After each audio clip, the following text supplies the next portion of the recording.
नमस्कार, बहुत स्वागत है आपका। मैं हूं आपके साथ नेहा दुबे। भारतीय जनता पार्टी यानी बीजेपी के नेता मनोज सोनकर ने चंडीगढ़ के मेयर पद से इस्तीफा दे दिया है। इन सबके बीच 3 आप पार्षद भी बीजेपी में शामिल हो गए हैं। ये राजनीतिक घटनाक्रम मेयर चुनाव में धांधली के आरोप पर सुप्रीम कोर्ट में सुनवाई से एक दिन पहले हुआ है। माना जा रहा है कि मनोज सोनकर का इस्तीफा बीजेपी का गेम प्लान का हिस्सा है। दरअसल आम आदमी पार्टी के 3 पार्षदों के बीजेपी में शामिल होने के बाद नंबर गेम में बीजेपी आगे निकल गई है। अगर मेयर चुनाव दोबारा होता है तो पलड़ा बीजेपी के पक्ष में झुक जाएगा। दरअसल 30 जनवरी को चंडीगढ़ मेयर पद के लिए चुनाव हुए थे। इसमें आप और कांग्रेस को झटका लगा था और बीजेपी ने जीत हासिल की थी। बीजेपी के प्रत्याशी सोनकर को 16 और आप उम्मीदवार कुलदीप कुमार को 12 वोट मिले थे, जबकि बता दें आपको कि 8 वोट अघोषित यानी कि अवैध घोषित कर दिए गए थे। बताया भी जाता है कि अवैध घोषित करने के साथ ही इसके बाद विपक्ष गठबंधन ने निर्वाचन अधिकारी पर मतपत्रों में छेड़छाड़ करने का आरोप लगाया था। इसके बाद कुलदीप कुमार ने सुप्रीम कोर्ट का रुख किया था और सुप्रीम कोर्ट ने 5 फरवरी को महापौर चुनाव कराने वाले निर्वाचन अधिकारी को फटकार लगाते हुए कहा था कि यह स्पष्ट है कि उन्होंने मतपत्रों में छेड़छाड़ की थी और उन पर मुकदमा चलाया जाना चाहिए। कोर्ट ने यह भी कह दिया था कि अधिकारी का कृत्य लोकतंत्र की हत्या और मजाक है। और इतना ही नहीं, कोर्ट ने मतपत्रों और मतदान की कार्रवाई के वीडियो को सुरक्षित रखने का भी आदेश दिया था और मामले की अगली सुनवाई के लिए निर्वाचन अधिकारी को व्यक्तिगत रूप से पेश होने को कहा था, जहां सुप्रीम कोर्ट में इन मामले में सुनवाई होनी है। बता दें आपको कि इन 20 दिनों में चंडीगढ़ नगर निगम में नंबर गेम पूरी तरह से बदल गया है। दरअसल 30 जनवरी को 35 सदस्य चंडीगढ़ नगर निगम में बीजेपी के 14 पार्षद थे, जबकि आम आदमी पार्टी के 13, वहीं कांग्रेस के 7 और अकाली दल का 1 पार्षद था।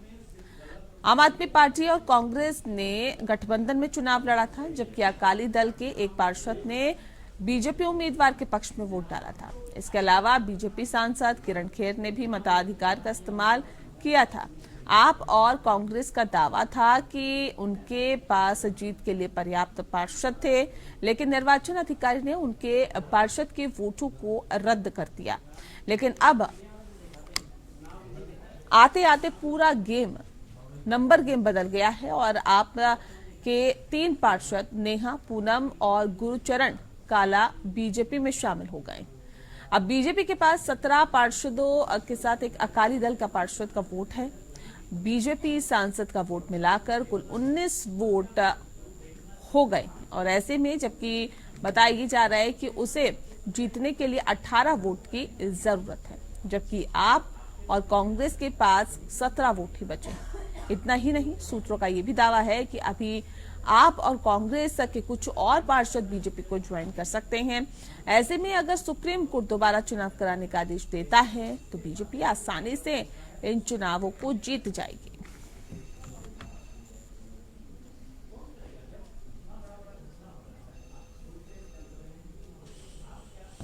जी हाँ, तो बता दें आपको कि जो ये नंबर गेम है वो भारतीय जनता पार्टी के पक्ष में जाता हुआ दिखाई दे रहा है। बीजेपी के नेता मनोज सोनकर ने चंडीगढ़ के मेयर पद से इस्तीफा दे दिया है। इन सबके बीच 3 आप पार्षद बीजेपी में शामिल हो गए हैं।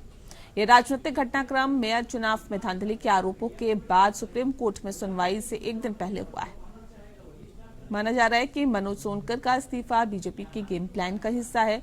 दरअसल आम आदमी पार्टी के 3 पार्षदों के बीजेपी में शामिल होने के बाद नंबर गेम में बीजेपी आगे निकल गई है।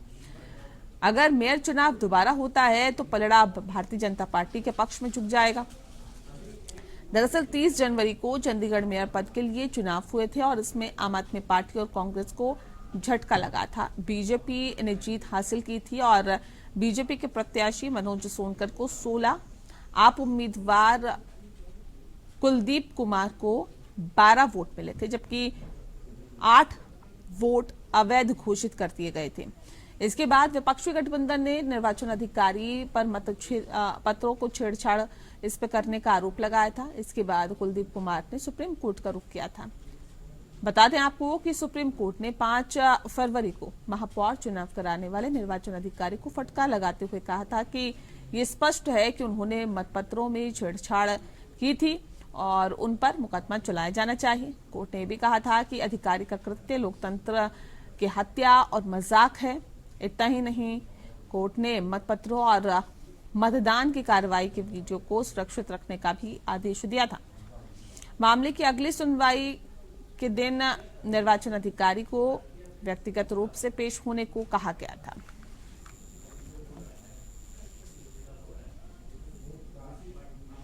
और चलिए इस विषय पे आज हम तफसील से चर्चा करेंगे। खास मेहमान हमारे साथ मौजूद है, उनसे आपका परिचय करा देते हैं। इस वक्त हमारे साथ विक्रमजीत जी पस्सी जी जुड़ गए हैं हमारे साथ, आम आदमी पार्टी के प्रवक्ता हैं। विक्रमजीत पस्सी जी, बहुत स्वागत है आपका।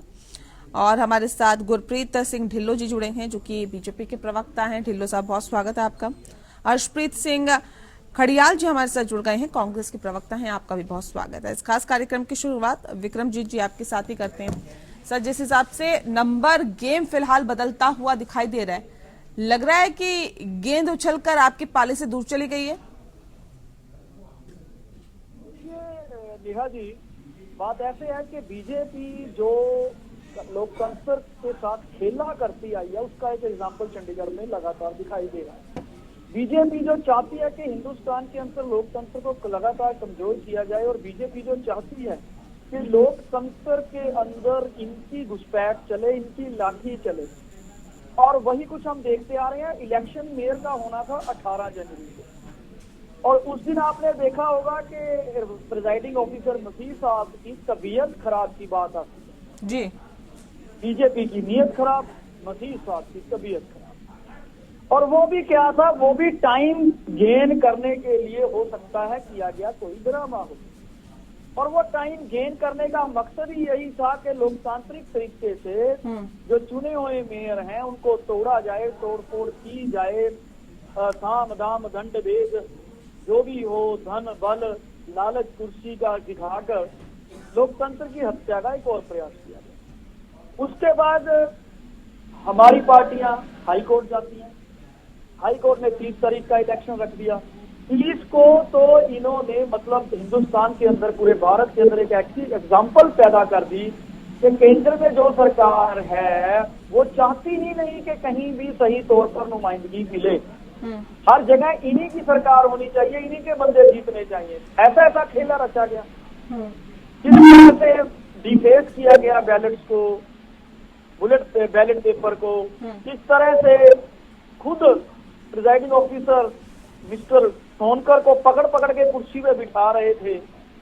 तो उस चीज का हमने फिर सुप्रीम कोर्ट में चैलेंज किया। सुप्रीम कोर्ट ने इनको लताड़ लगाई। उन्होंने प्राइमा फेसाई देखा कि हाँ ये बहुत कुछ गलत हुआ उसके, लेकिन एक चीज, क्योंकि हमारा प्रोसीजर लंबा है, इतने दिन पड़ गए कि बीजेपी तोड़फोड़ करने में लगी रही। और अब तो ये वक्त बताएगा कि उन 3 पार्षदों को किस तरीके से शामिल किया गया, उसके पीछे की कहानी क्या है। नहीं, इतने पार्षद आप लोगों की कमजोर है, इतने कार्यकर्ता, इतने नेता आपकी कमजोर है कि दूसरी पार्टी में टूट के चले जाते हैं। देखिए, कमजोरी की हद तो नेहा जी ऐसा है कि एक पत्रकार दब नहीं रहा था, वो अपनी आवाज उठाए जा रहा था तो पूरा चैनल ही बिक गया, पूरा चैनल ही खरीद लिया गया। मैं रवीश कुमार की बात कर रहा हूं। आप, वो भी तो आम घरों के इंसान है, वो भी तो साधारण घरों से जीते हुए हैं।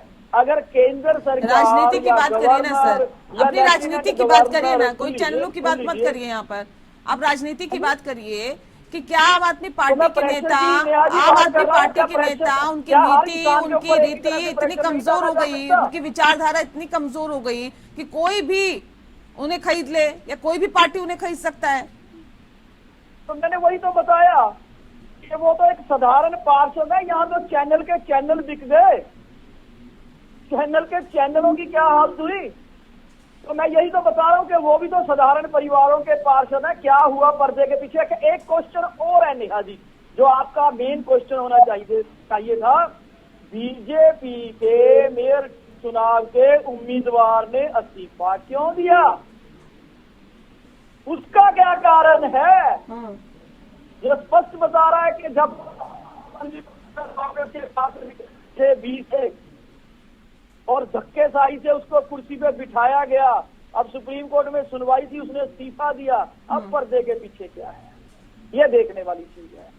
नेहा जी ये स्पष्ट बता रहा है कि बीजेपी लोकतांत्रिक मर्यादाओं में, लोकतांत्रिक नियमों में, लोकतंत्र के अंदर विश्वास नहीं रखती। जैसे पिछले दिनी एक खबरें आई थी कि इनकी मंशा, ठीक है, कौन विश्वास करता है कौन नहीं, ये तो वाकई वक्त बताएगा। लेकिन गुरप्रीत जी देखिए, सवाल तो बहुत उठ रहे हैं और मेयर ने भी अब इस्तीफा दे दिया। जोड़ तोड़ की राजनीति जो आम आदमी पार्टी लगातार आरोप लगा रही है, दिल्ली से लेकर हरियाणा पंजाब तक, वो भी एक बार सिद्ध होती हुई दिखाई दे रही है कि 3 जो पार्षद है वो आपने अपने पाले में ले लिए। अब सवाल इस बात को लेकर है ना सर कि साम दाम दंड भेद सभी तरीके अपनाएंगे क्या? कुल मिलाकर सत्ता पर ही काबिज होना है, यही एकमात्र आप लोगों का कहीं ना कहीं उद्देश्य है। जी नमस्कार। नमस्कार सर। देखिए, बात कर रहे हैं मेयर ने क्यों किया, तो मेयर ने इसलिए, आवाज आपकी नहीं पहुंच पा रही है यहाँ तक।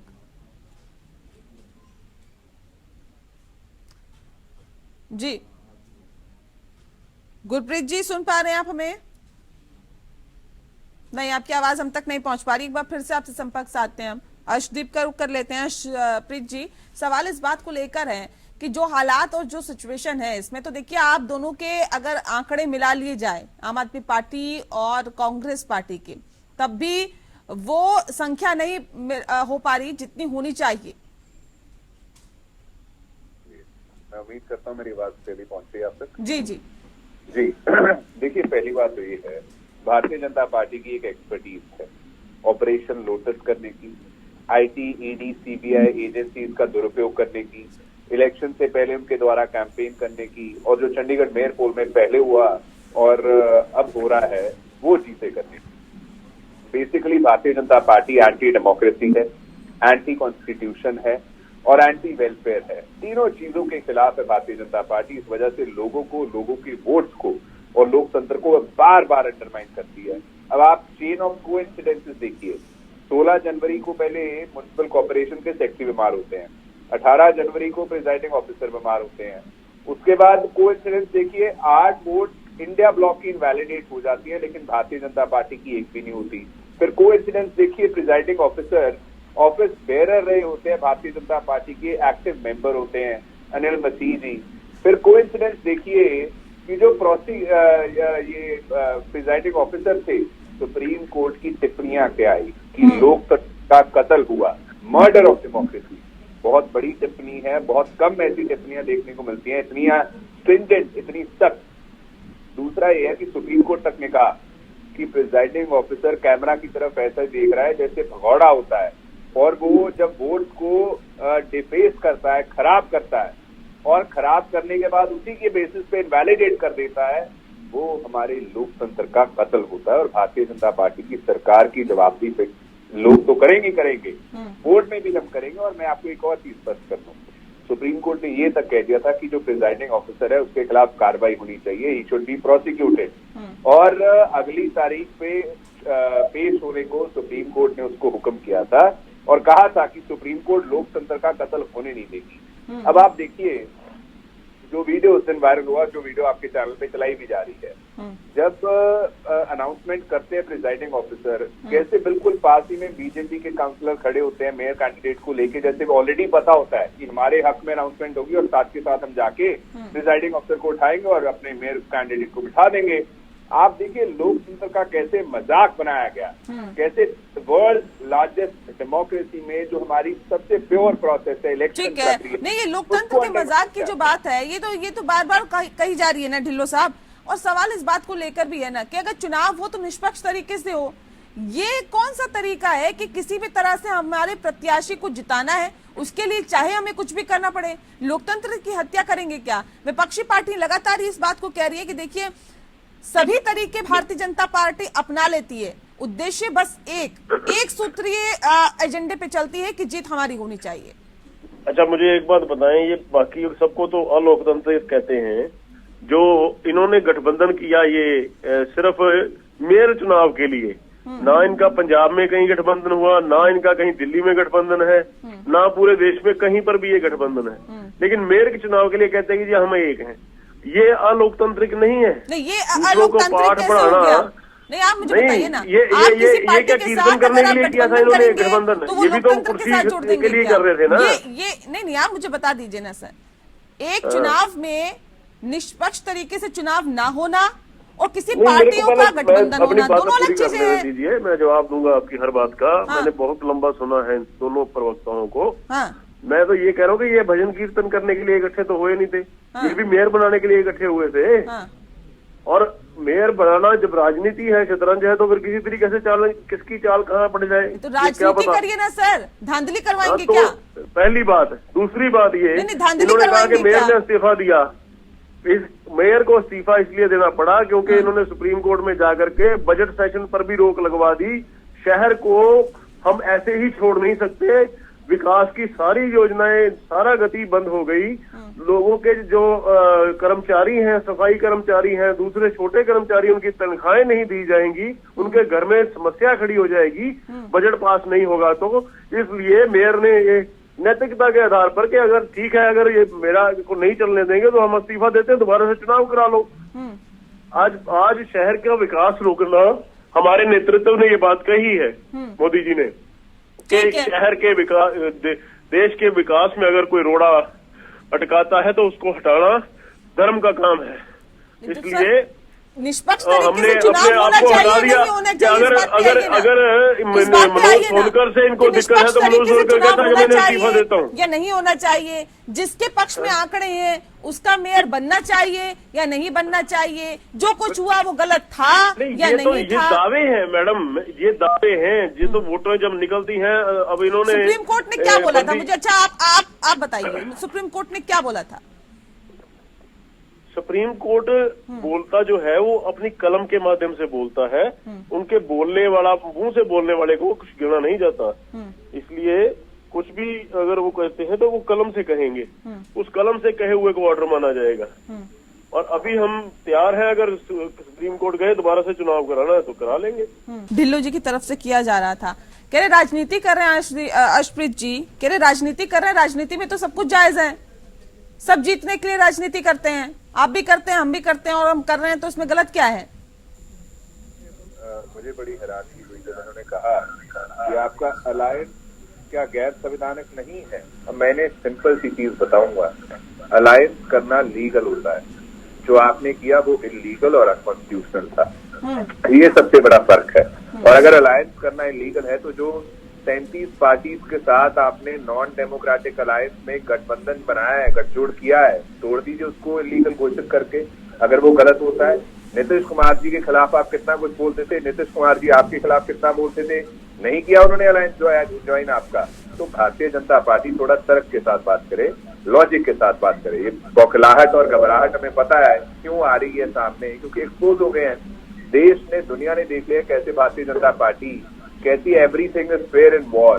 साहब, ये देश दुनिया का ना सबसे बड़ा लोकतंत्र है। अगर सबसे बड़े लोकतंत्र की सबसे बड़ी प्रक्रिया इलेक्शन, जो स्टेबलाइजिंग प्रोसेस है, अगर उसी को वायलेट कर देंगे, उसी की धज्जियां उड़ा देंगे, तो हमारा लोकतंत्र नहीं, जो आप बनाना चाहते हैं डंडा तंत्र और भय तंत्र बन जाएगा। दूसरी चीज ये है कि भारतीय जनता पार्टी के पास अभी भी इस चीज का जवाब नहीं है कि जो वीडियो प्रक्रिया पहली बार तो हुई क्यों इन द फर्स्ट प्लेस। मैं आपको एक्सप्लेन कर दूं, क्योंकि ऑनरेबल हाईकोर्ट में हमें पता था कि भारतीय जनता पार्टी ऐसे हथकंडों का उपयोग करने की कोशिश करेगी, तो हम पहले ही हाईकोर्ट गए थे और वीडियोग्राफी होनी चाहिए, वो हमने वहां पे प्ली रखी थी और अलाउ हुई। और वीडियोग्राफी की वजह से ही सारे सबूत आ गया है और चीफ जस्टिस ऑफ इंडिया साहब की इतनी स्ट्रिंजेंट और स्ट्रिक्ट टिप्पणियां, ऑब्जर्वेशन हमें देखने को मिली। और मैं भाजपा को एक ही बात बताऊंगा, ऑपरेशन लोटस आपने गोवा में, महाराष्ट्र में, मणिपुर में, एपी में, एमपी में और बहुत जगहों पे किया। देश दुनिया ने देखा है, देश दुनिया ने देखा है ईडी का जो 95% ऑपोजिशन पार्टीज को टारगेट करना है एज पर स्टैटिस्टिक्स। देश में जितने cases race action initiate ED करती है 95% is targeted towards opposition party. फिर तीसरा ये है कि ये भारतीय जनता पार्टी को लगता है कि ये जैसे ढिल्लो साहब कह रहे थे ये कह रहे थे जी हम चंडीगढ़ वेट कर रहा है, देखिए बजट नहीं पास होने दे रहे जी, उनकी तनख्वाह नहीं जाएगी, सैलरी नहीं जाएगी, इतनी फिक्र है तो आपने प्रोसेस को अंडरमाइन किया ही क्यों?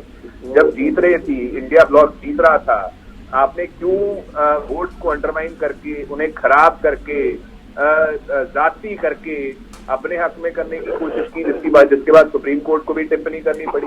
अगर फिक्र थी आपको तो प्रोसेस सही से भारतीय जनता पार्टी होने देती जैसे हो रही थी, बगैर अड़चने डाले। नहीं, अभी ये चाहते हैं कि दोबारा चुनाव हो। आप ये बताइए ना, कांग्रेस पार्टी चाहती है दोबारा चुनाव हो, हालांकि पूरा मामला कोर्ट में ही है, लेकिन आप राजनीतिक तौर पे क्या चाहते हैं, दोबारा चुनाव हो?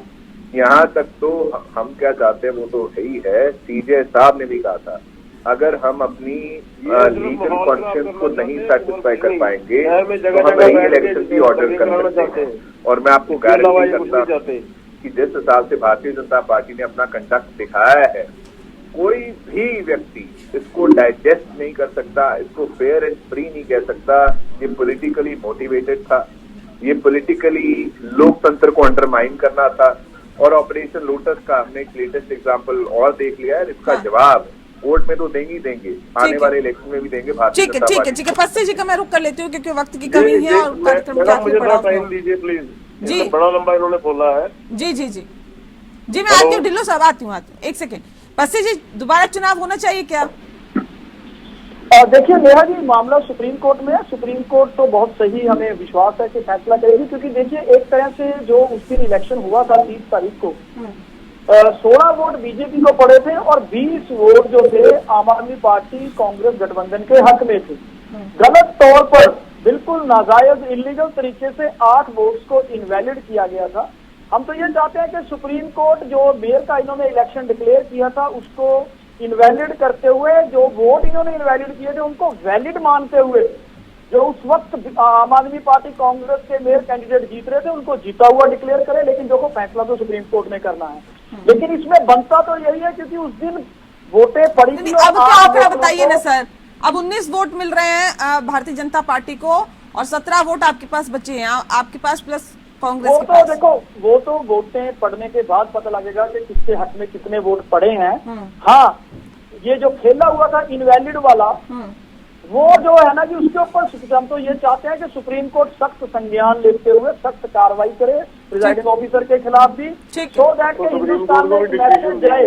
ठीक है ढिल्लो साहब, ठीक है, बैठा है वो लोकतंत्र से खेल नहीं कर पाएगा। ठीक है ढिल्लो साहब, जल्दी से अपनी बात रखिए सुप्रीम कोर्ट में।